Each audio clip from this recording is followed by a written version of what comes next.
खुलुमबाय लोगोफोर, नोंथांमोनखौ डियार ब्रह्म चेनेलाव आरो फिन खेबसेबाव बयखौबो बरायनाय बावहरबाय। आं दिनै नोंथांमोननि सिगाङाव आरोबाव माखासे खौरां लानानै फैबावलायबाय। आसा खालामो नोंथांमोनहा खौरांखौ नायनानै मोजां मोनगोन। दिनैनि गिबि खौराङावनो दङ एमएलए लरेन्स इस्लारिया साइकेल आरो आइस बक्सफोरजों ना फालांगियारिफोरखौ गोहो होदों। खौरां बिजोंनिफ्राय मिथिनो मोननाय बायदियैब्ला ना फालांगियारिफोरनि जिउ राहाखौ जौगाहोनो थाखाय मानगोनां एमएलए लरेन्स इस्लारिया एसअपिडि बिथांखिनि सिङाव कालुगाव सुपारजार भिसिडिसिआव सा 19 मुलाम्फायारिफोरनो आइस बक्सजों लोगोसे साइकेल रानना होयो। बे गोदान हाबाफारिनि थांखिया ना फालांगियारिफोरनि खारथाइ आरो दोनथुमनाय गोहोखौ बांहोनाय, जायजों बिसोर गावसोरनि दिहुनजानाय बेसादफोरखौ बांसिन आखा-फाखायै रोगानो हायो आरो बिसोरनि थाजिमथिखौ रैखा खालामनो हायो। बे साइकेल आरो बरफनि बक्सफोरजों ना फालांगियारिफोरा आथिखालाव हाथाइफोराव गोख्रै सौहैनो हागोन आरो गावसोरनि दिहुनजानाय बेसादफोरनि गुनखौ लाखिनो हागोन, जायनि जाहोनाव फाननाया बांनो हागोन आरो रांखान्थियारि जाथावनाया साबसिन जागोन। बे राहाया ओनसोलारि ना हमग्रा सुबुं समाजखौ गोबां मुलाम्फा होगोन आरो बिसोरनि गासै गाहामाव बिहोमा होगोन होनना साननाय जादों। नैथि खौराङाव दङ बिटिआरआव इक'टुरिज्म आरो वाइल्डलाइफ कनजारभेशनखौ बांहोनाय थांखिजों मैया सावराय मेल खुंदों। इक'टुरिज्म हाग्रा जिब रैखाथिखौ जौगाहोनायनि फारसे मोनसे मख'जाथाव आगान होनानै वाइल्डलाइफ ट्रास्ट अफ इन्डिया आरो बिटिआर सरकारनि हाग्रा बिफानआ जथायै झारबारि कमिउनिटि हलआव मोनसे सावराय मेल खुंफुङो। गोदानै मुं होजानाय सिखना जोहोलाव हायुङारि पार्कनि खाथि खालानि ओनसोलफोरनि सा 200 सो जायगायारि नोगोरारिफोरा जथुम्मायाव बाहागो लादोंमोन, जाय गाहाय हाबाफारिफोराव गोसो होदोंमोन जेरै गल्डेन लांगुरखौ रैखा खालामनाय आरो बेनि थांना थानायखौ रोखा खालामनाय, बिबानगोनां दावबायथाय जौगाहोनाय जाय हाग्रानि जिब आरो आबहावाखौ मान होनायजों लोगोसे जायगायारि सुबुं समाजफोरखौ मुलाम्फा होयो, रैखाथि होनो नाजानायाव थागिरिफोरखौ नांथाब होनाय आरो रांखान्थियारि मुलाम्फानि थाखाय अरायथा आदबफोरखौ जौगाहोनाय। बे हेफाजाबगिरि नाजानायनि थांखिया रैखाथि आरो सुबुं समाजनि जौगाथायनि गेजेराव मोनसे समानथाय लाबोनाय, जाय ओनसोलनि रुजुजायै हाग्रानि जिब आरो सोरबिथिं खान्थिनि थाखाय मोनसे अरायथा इयुननि लामाखौ रोखा खालामनाय होनना खौराङाव मिथिनो मोननाय जादों। थामथि खौराङाव दङ आसाम हाइलाकान्दियाव कार सौग्रावलायनायाव 4 सुबुंनि जिउ खहा, 3 जोखोम। आसामनि हाइलाकान्दि जिल्लायाव मैया सनिबारखालि गंनै दावबायारि गारिफोरनि गेजेराव मोगा-मोगि सौग्रावलायनायाव 4 सुबुंनि जिउ खहा जायो आरो 3 सुबुंफोरा जोखोम जायो। बे सौग्रावलायनाया कटाकाल बाइपासनि खाथियाव जादोंमोन, जेराव साखिफोरा बुंदोंमोन दि गंनैबो गारिफोरा सिमानिफ्राय गोख्रैथिजों खारगासिनो दंमोन। रिपर्टनि बायदियैब्ला थैनायफोरनि गेजेराव सासे आइजोबो दंमोन। नुगिरिफोरा बुंदोंमोन दि सानैया जायगायावनो जिउ गोमायो, जेराव गुबुन सानैया उनाव थैयो। बेनि अनगायैबो गुबुन 3 जोखोम जायो, जायफोरखौ फाहामथायनि थाखाय सिलचर मेडिकेल कलेजाव थिसननाय जादों। बिथांमोनहा बुंदोंमोन दि कारफोराव दावबायनाय गथ'फोरा खाफाल गोनां दि बासायजादोंमोन। थैनायफोरनि सिनायथिखौ दासिमबो मिथिनो मोननाय जायाखै। ब्रैथि खौराङाव दङ एडिआरइ 2.0 नंखाय आनजादनि नंखाय पेपार लिक जानायनि दाबि गोसारहोनायनि दायाव धुबुरीनि सासे सुबुंखौ हमदों। खौरां बिजोंनिफ्राय मिथिनो मोननाय बायदियैब्ला धुबुरी पुलिसआ थांनाय मोनायाव चापरनि खालिरखालिनिफ्राय जमाल मुंनि सासे सुबुंखौ हमदों। जमाल, जायखौ नंखाय खौरां फोसावनायनि दाय होनाय जादों, फेसबुकआव एडिआरइ थिसनथाइ आनजादनि लेखा बिलाइयाव सेरनायनि बागै नंखाय दाबि दैखांदोंमोन। मोनसे मोजाङै नायबिजिरनायनि उनाव हमनाय जादोंमोन दि एडिआरइ आनजादनि लेखा बिलाइनि सोमोन्दै नंखाय रादाबफोरनि आन्दोआव जमालनि आखाइ दं। बिबानगिरिफोरा बिथांखौ नंखाय खौरां फोसावनायनि दाय होदों, जाय आनजाद खान्थिखौ हेंथा होनो हागौ। पुलिसआ जमालनि मावनायफोरनि आरोबाव गोहोम गोग्लैनायखौ दिन्थिनो थाखाय गुवारै नायबिजिरनाय जागायदों होनना सुलुंनिफ्राय मिथिनो मोननाय जादों। बाथि खौराङाव दङ क'क्राझार बालाजान तिनालियाव श्री श्री गणेश चतुर्थी फालिनाय जादों।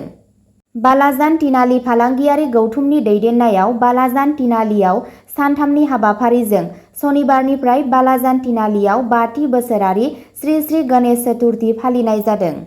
बे हाबाफारियाव बालाजान तिनालि फालांगि गौथुमनि नेहाथारि दरबिन्दा बसुमतारिया हाबाफारि बादियै बालाजान तिनालियाव गणेश फुजा पेन्डेलखौ बेखेवना होयो। मांगलिक हाबाफारिजों जागायजेननाय सिद्धिदाता श्री श्री गणेश फुजानि गोथार बेखेवनाय हाबाफारियाव गौथुमनि आफादगिरि धनन्जय नाथ, धनपरलि मुकेश शाह, सोद्रोमा पवन मण्डल, दमरुधर नाथ बायदि बायदिफोरा बाहागो लादोंमोन। बालाजान तिनालियाव मैयानिफ्राय सानथामनि हाबाफारिजों जागायजेननाय श्री श्री गणेश फुजा थालियाव अनजिमानि सिबियारिफोरा नुजाफैदोंमोन। 6थि खौराङाव दङ एसटि फरायसाफोरनि थाखाय scholarship फोसावदों। Directorate of tribal affairs आसामआ 2024निफ्राय 25 मायथाइयाव UPSC एबा APSCनि मेन्स एग्जामिनेशन गाहाय आनजादनि थाखाय उथ्रिसार जानो हानाय एसटि प्लेन फरायसाफोरनिफ्राय आर'जलाइ हांख्रायहरदों। आरजाथाव फरायसाफोरा मावख'आरि वेबसाइटआव थिखानाय महराव आर'ज गाबहरनो हागोन आरो सोमोन्दो गोनां फोरमानलाइफोरजों लोगोसे गावसोरनि आर'जलाइखौ 30 सेप्तेम्बर 2024नि सिगां बिथोनगिरिनि मावख'आव गथायनो हागोन। आरजाथाव जानो थाखाय फरायसाफोरा जानांगोन आसामनि एसटि प्लेन हारिजों सोमोन्दो गोनां, 2024 मायथाइयाव खुंजानाय UPSC एबा APSCनि गिबि आनजादखौ उथ्रिसारनो हानाय। सिगांनि बोसोरफोराव बे मुलाम्फाखौ लायाखै। बे स्कलारशिप थानाय आयनि जेबो सिमा गैया। बे खाबुखौ मोननो थाखाय दानो अफिसियेल वेबसाइटआव हाबना नायदो।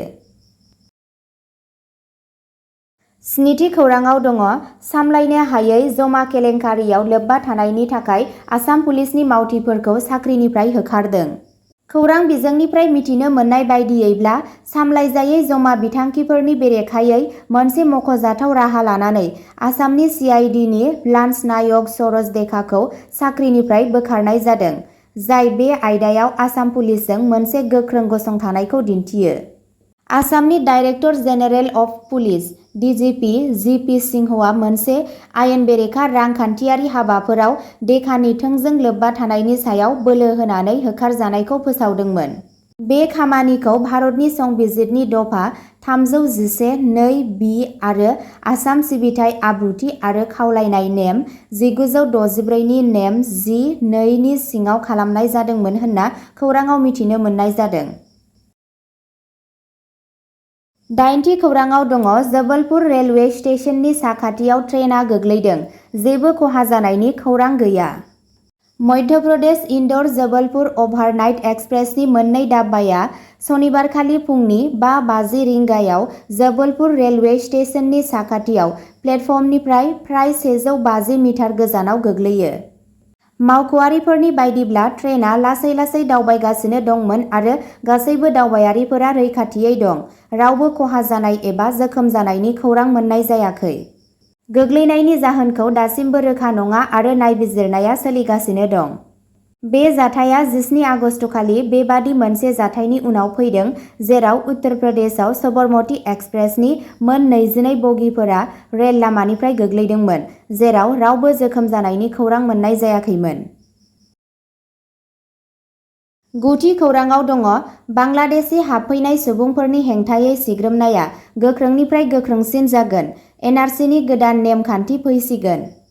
गिबि मन्थ्रि हिमन्त बिश्व शर्माया आसामाव आयेन बेरेखा हाबफैनायफोरनि सायाव मोनसे गिदिर सिग्रोमनाय जागायदों, जाय मोनसे गोख्रों संदाननाय बिखान्थिखौ गोख्रों खालामनो बिथोन होदों। रायजो सरकारा सिनायथिखौ बांहोनो थाखाय गोदान नेम-खान्थिफोर फोसावदों आरो थाबैनो सुबुंफोरनि थाखाय आधार कार्ड मोननो थाखाय NRCनि थाखाय आर'ज गाबनायखौ गोनांथार खालामगोन। धुबुरी जिल्लायाव थगायसुला आधार कार्डनि सायाव जिंगा सिखांनायनि उनाव बे आगानखौ लानाय जादों। साहा बागान ओनसोलफोरखौ गारनानै 1 अक्ट'बरनिफ्राय गोदान बिथोनखौ बाहायनाय जागोन। शर्मानि थांखिया आयेन बेरेखा हाबफैग्राफोरखौ सिनायनाय आरो फोजोबनाय, जेराव बांलादेशनिफ्राय सान 20निफ्राय 30 सुबुंफोरखौ बावैसो दानफोराव सिगांनिफ्रायनो हमनाय एबा होखारहरनाय जादोंमोन। अब्ला दिनैनि खौराङा एसेनोसै। जाय बिथांमोनहा सानसेनि फानजामुथिखौ नायनो गोसो, स्क्रिनाव होनाय चेनेल बड' इनफ' पइन्टआव थांनानै नायहैनो हागोन। चेनेलनि लिंकखौ डेस्क्रिप्शनाव होनाय जादों।